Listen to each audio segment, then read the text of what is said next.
সুপ্রিয় ভিউয়ার্স, আসসালামু আলাইকুম। আজকে আপনাদের জন্য নতুন একটা ব্লগ নিয়ে আসলাম, যে ব্লগে আপনারা জানতে পারবেন মিলিটারি মিউজিয়াম সম্পর্কে। এটা আপনার বাংলাদেশের ঢাকা ডিস্ট্রিক্টের আপনার ঝিগাতলা, আপনার বিজয় সরণি সিগন্যালে পড়েছে। খুবই সুন্দর এবং কি জানার অনেক কিছু আছে। তিন বাহিনীর বিভিন্ন সরঞ্জামাদি এবং কি কীভাবে এটার উৎপত্তিস্থল, এগুলো অনেক কিছু নিয়ে এই মিলিটারি মিউজিয়ামটা তৈরি করা হয়েছে। আমাদের নৌ, সেনা এবং বিমান বাহিনী, তিন বাহিনীর সমন্বয়ে গঠিত এই মিলিটারি মিউজিয়াম। আপনারা আমার ভিডিওতে দেখতে পাচ্ছেন আপনার সারি সারি ট্যাঙ্ক সাজানো, যানগুলো সাজানো আছে। এগুলো বেশিরভাগই আমাদের সেনাবাহিনীর বিভিন্ন মিলিটারি সদস্যদের ছিল এক সময়। এগুলা দিয়েই এই জাদুঘরটা সাজানো হয়েছে। আসলে না আসলে বুঝতে পারবেন না এটা যে কতটা সৌন্দর্য এখানকার।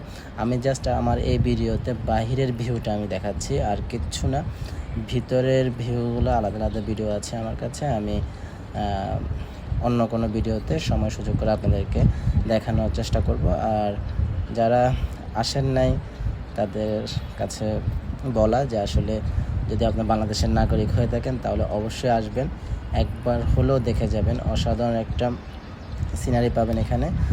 কিভাবে আসতে হবে, লোকেশন, সব কিছু আমি সুন্দর করে আরেকটা ভিডিওতে আপনাকে দেখানোর চেষ্টা করব।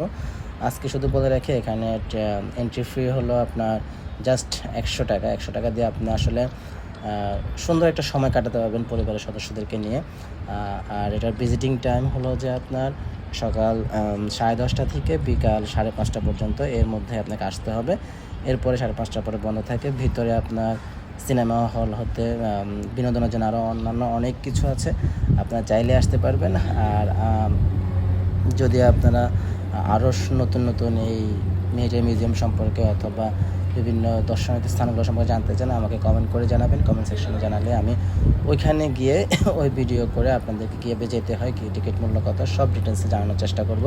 কেন কি আমি একজন ভ্রমণ পিয়াসু মানুষ এবং কি আমি বাংলাদেশের কাছে অনেক জায়গায় ঘুরে বেড়াই।